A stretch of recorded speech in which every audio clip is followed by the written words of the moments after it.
So as Iran, Israel and the United States continue fighting, with the war entering a third day engulfing much of the Middle East in chaos, there is one player particularly that, paradoxically, can benefit but also suffer. Indeed, Putin's Russia is going to benefit, as we see with markets opening, Brent oil reaching $82 a barrel, and Europe now saying that it's struggling with energy security. Putin's not going to be looking too poorly on the situation. However, at the same time, it also means that Russia risks losing one of its biggest strategic partners, and will force it to reconsider perhaps many of the strategic concepts and principles that have driven Russia's own foreign policy for a long time. Because while the US and Israel are trying to weaken Iran, they may also unintentionally strengthen Moscow's economic position. The oil prices do surge, the global supply routes under threat, and suddenly the Kremlin finds itself holding a much stronger hand. Not the battlefield, but the entire energy market. However, as I say, that is the real paradox, because the same conflict that could refine and refill Russia's war chest in the short term may also accelerate its longer-term strategic decline. Because Iran is not just any other partner. It is one of the pillars that underpins Moscow's, or particularly Putin's, vision of this multipolar world, a world where American power is constrained and Russia retains that undeniable influence beyond many borders. So in this video, I wanted to explain what the US-Iran conflict really means for Russia specifically. Not just the economic benefits, which are perhaps more obvious in the short term, but the deeper strategic consequences. Who benefits from those? Who loses from those? And what this reveals about Russia's position today. This is the Global Gambit. How's it going, everyone? Welcome back to the channel where we look at the strategies behind geopolitics, international relations, economics. Indeed, events continue to escalate at unprecedented rates. But instead of trying to focus on daily updates, which simply I cannot keep up with, I'm trying to sort of effectively become a single-man news channel. Instead, I would like to reconfigure some of the coverage, to take a step back, slow down, and consider the strategies behind events and how these play into the big picture. It's precisely why I called the show The Global Gambit, to look at how the grand strategy plays into the great power competition, how that relates to markets, how it relates to power overall. So if that's of interest to you and you're new here, then do consider subscribing and dropping a like on what you think, because before we go further, I am curious to know what you think. How does the conflict that we are only in day 3 of ultimately strengthen or weaken Russia's position? Let me know in the comments below, because the answer is far less obvious than you might imagine. Now, the immediate trigger for all of this shift is, of course, what's happened since Saturday morning, but the critical disruption here is, of course, to the Strait of Hormuz. This narrow waterway carries around 25% of the world's oil supply. It is one of the most important energy choke points on the planet, and any disruption there sends shockwaves through the global economy.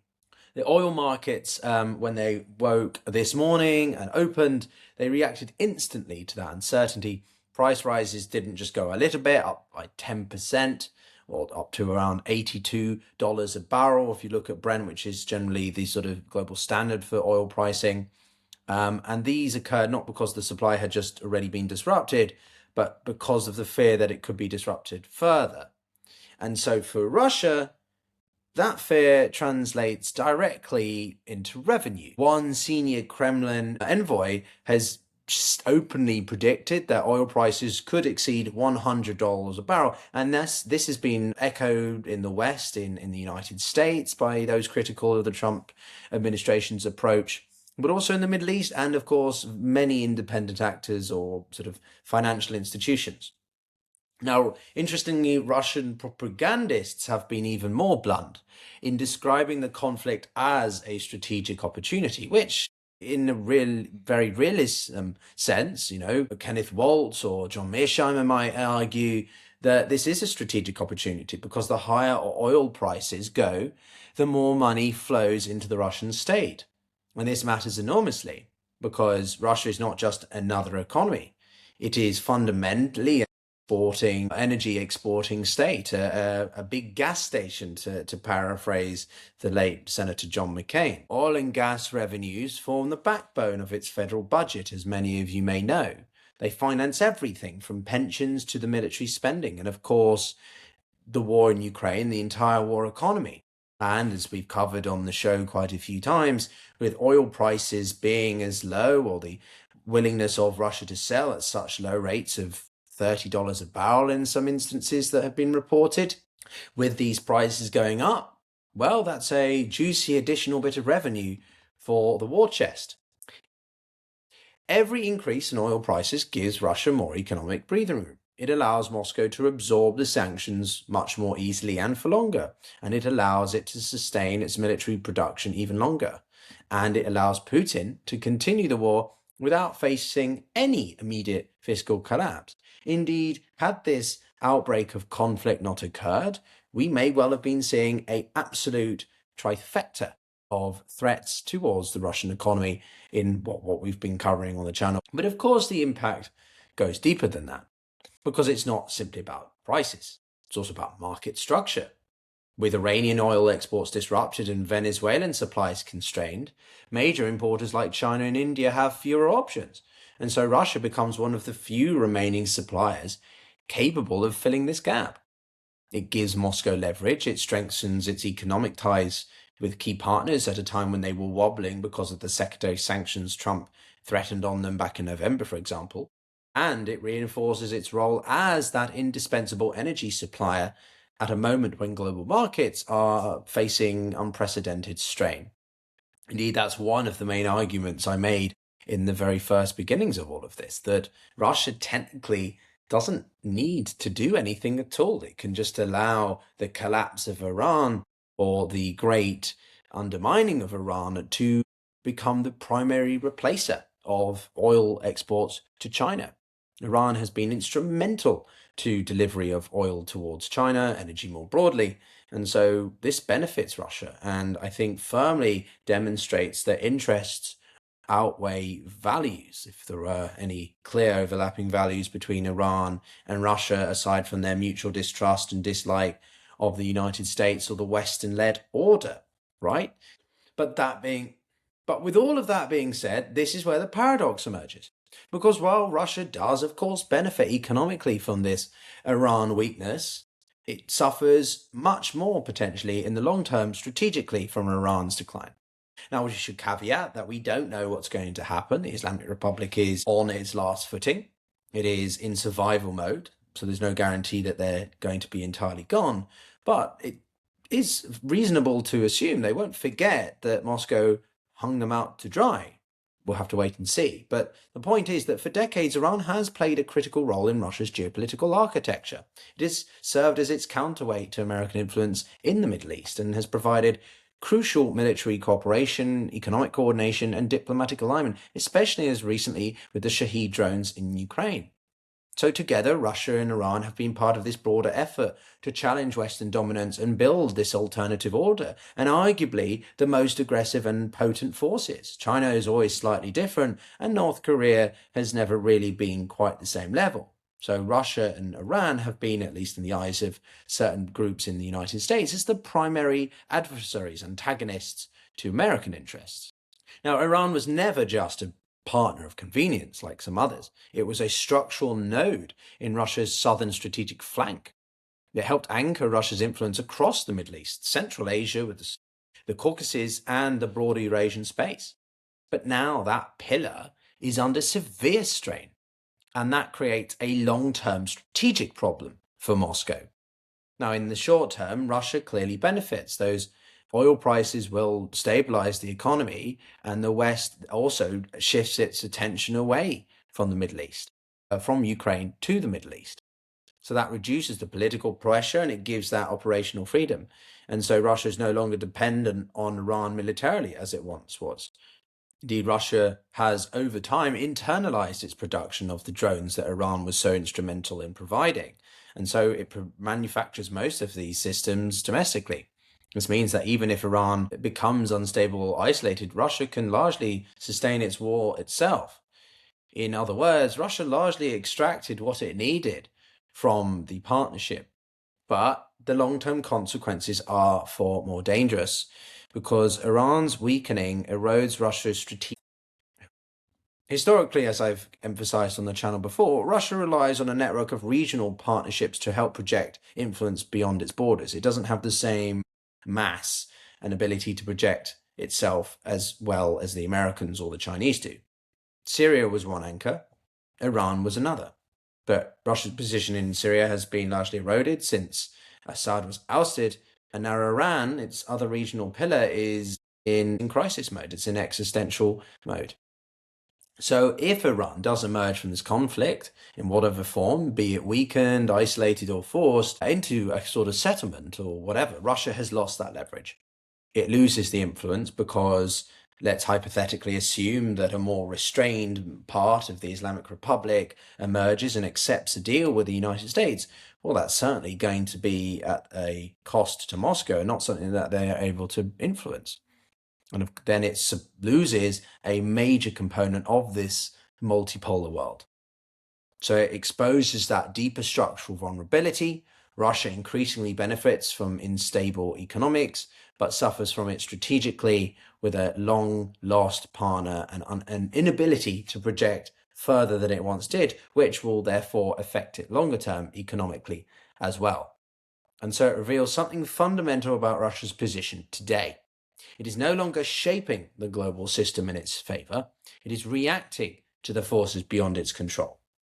Much like Putinists will say that Europe is reacting, and in many ways they do and still are. We can look at what's happened with the Europeans, or England especially, over Cyprus and the military basis in the past 2-3 days. Well, what's the difference really between that and Moscow, since they've not done anything but offer words of encouragement and strongly condemn statements towards the Trump administration? Now, this brings us to what might happen next. Now, there are several plausible scenarios, and I'm not going to pretend that any one of them is ultimately very clear. It depends heavily what happens over the next couple of weeks. I remain skeptical that the Trump administration really has the appetite or desire for this campaign to last over a month. But assuming that, let's go through them. Firstly is that the Iranian regime survives in some form, but it is of course perpetually weakened. It remains in power, but the economy is non-existent, the military is largely completely decimated, and its strategic position is no longer what it was, a fraction of its former self. Now, this would benefit Russia economically through the sustained higher oil prices, although we can't guarantee that the oil markets and broader financial markets haven't priced in these instabilities. Events in the Middle East never seem to have the same structural impacts that conflicts elsewhere, or at least in Europe, seem to. But on the other hand, it would also weaken Russia strategically by reducing Iran's ability to act as this counterweight, or what remains of it. The second scenario is more of a negotiated settlement between Iran and the United States, which has much more of a beneficial but influence also from the US directly.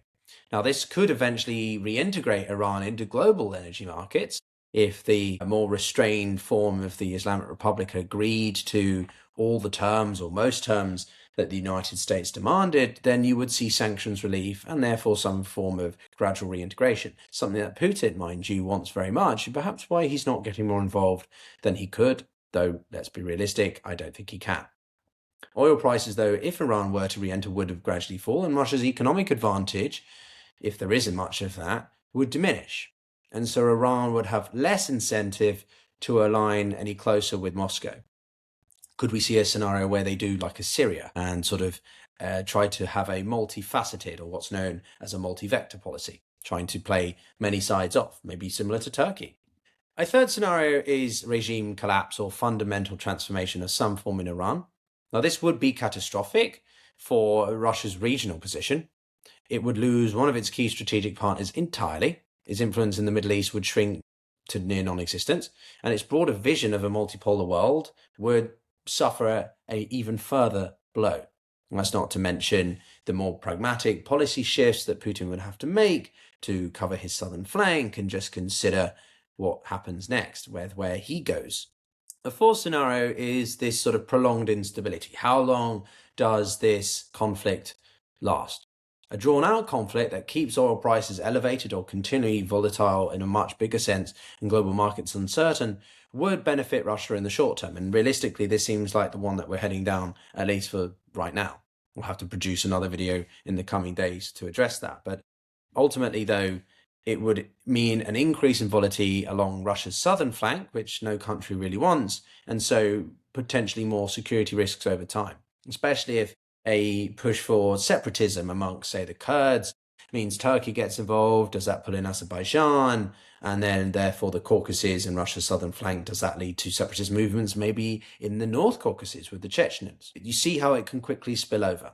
Of these scenarios, right now, it seems that we're going to see heightened short-term fluctuations and unpredictability, and longer term, I don't think Russia's going to come out of this very well at all. And certainly it could lead to a longer term consideration of Putin about how he tries to play this in the Trump relationship. It creates, more simply, it just creates a strange strategic equilibrium. Russia does benefit economically, but it loses strategically, and it gains that revenue, but it loses that influence. Can you buy back influence? Perhaps over time, but it's very difficult to do that, especially if the region becomes permanently different. And so it becomes materially richer, but globally weaker. And so that's the real gambit here. Russia's not winning because it is stronger. It is winning because it is a recipient and because the system around it is becoming more unstable. And as we know, Russia, like Iran, benefits from perpetual instability. We've seen that from the Soviets in the Caucasus and anywhere else, right? Part of the reason perhaps they're remaining in Ukraine is to prevent Ukraine from joining NATO. Russia, all in all, what happens in the Middle East is having effects on everybody, but no one country is as potentially impacted as the world's largest one, Russia. And we'll just have to see in the coming days what it means. But if you enjoyed that video, then do consider subscribing, liking, and click here if you want to understand more about the economics of Russia right now.